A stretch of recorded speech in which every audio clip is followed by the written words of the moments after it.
Washington Forum.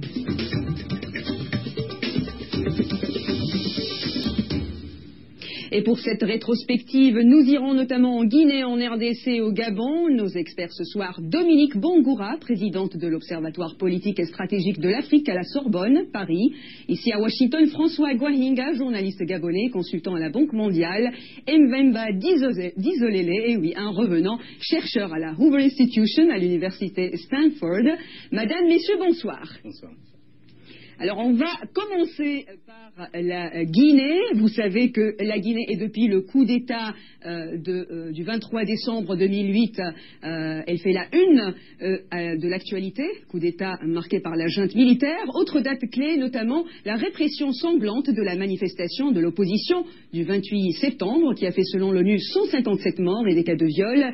La tentative d'assassinat le 3 décembre du leader de la junte, le capitaine Camara, hospitalisé depuis au Maroc. Son auteur, Toumba Diakité, court toujours et l'intérim est assuré par le numéro 3, Sekouba Konaté, le général Sekouba Konaté. La commission d'enquête de l'ONU sur les événements du 28 septembre a qualifié cette répression de crime contre l'humanité. Le chef de la junte, Moussa Dadis Camara, et plusieurs de ses proches sont tenus responsables et les enquêteurs demandent la saisine de la Cour pénale internationale. Et Susan Rice, ambassadeur des États-Unis à l'ONU, dit que la CPI peut ouvrir son enquête. Dominique Bangoura, qu'est-ce que cela signifie pour la junte? Cela signifie, c'est une nouveauté en Guinée parce que ça pourrait signifier la fin de l'impunité et la lutte contre l'impunité dans ce pays où il y a eu quand même beaucoup de massacres depuis 2006, 2007 et même dans les régimes précédents. Donc je crois que c'est un signe très important pour les victimes parce que si on veut que la Guinée puisse reprendre un cours normal en termes d'institutions démocratiques, il faut passer par la justice, par la lutte contre l'impunité. Ouais. Alors le général Konaté, qui assure l'intérim, a promis hier, lors du discours marquant le premier anniversaire de la junte au pouvoir, d'organiser des élections libres et démocratiques dans les plus brefs délais. Mais pour certains Guinéens, c'est du déjà vu. Le capitaine Camara, dès son accession au pouvoir, avait promis aussi la stabilité et le changement pour ensuite s'accrocher à son fauteuil. Qu'en pensez-vous ? Bien sûr, je suis tout à fait de cet avis. Il n'y a rien de nouveau. Le général Konaté dit qu'il va organiser le plus tôt possible des élections. C'est déjà ce que Dadis avait dit. Ce qu'il faut absolument maintenant, ce sont des garanties.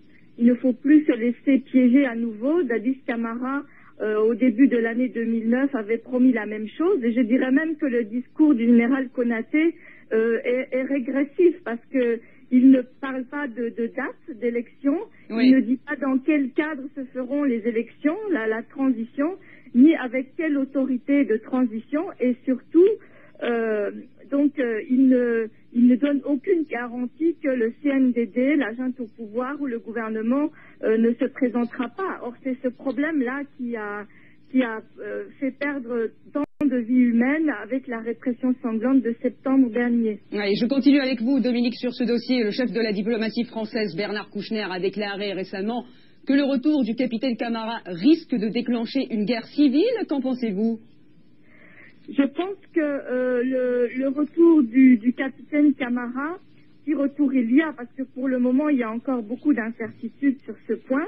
Je signale qu'il n'y a eu aucun bulletin de santé depuis la date de l'attentat.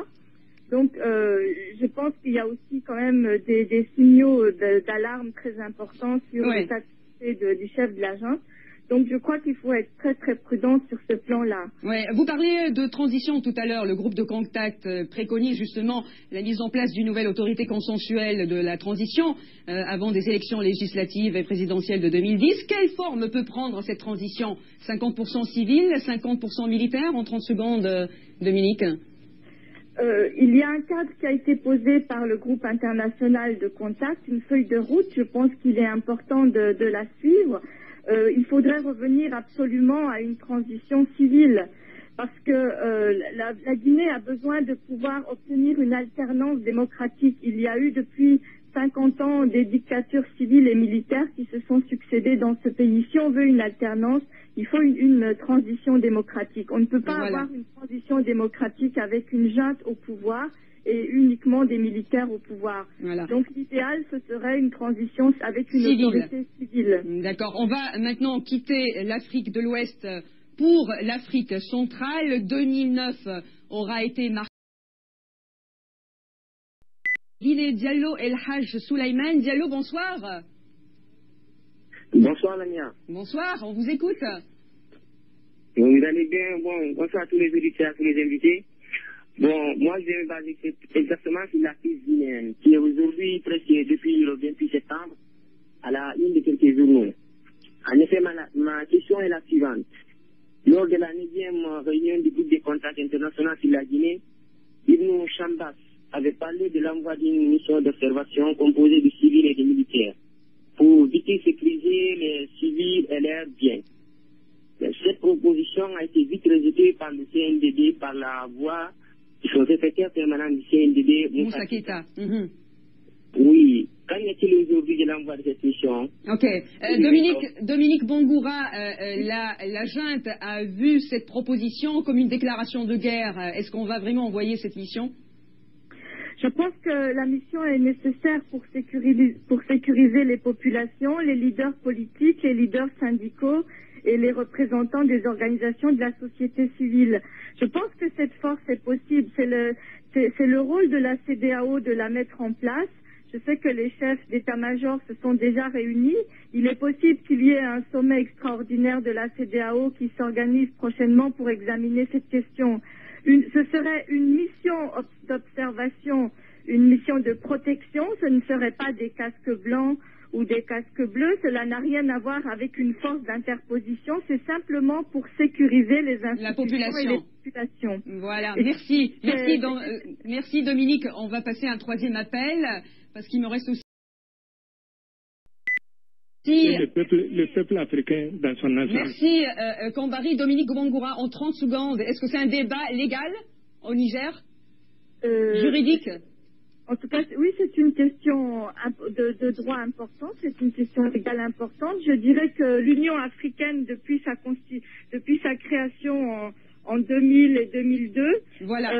a posé le principe de condamnation des modes anticonstitutionnels de gouvernement et c'en est un. Donc je pense que il faut lutter contre toutes les manipulations. Merci Dominique à Paris, François Going, Mbemba Dizolele à Washington et vous en Afrique. Merci d'avoir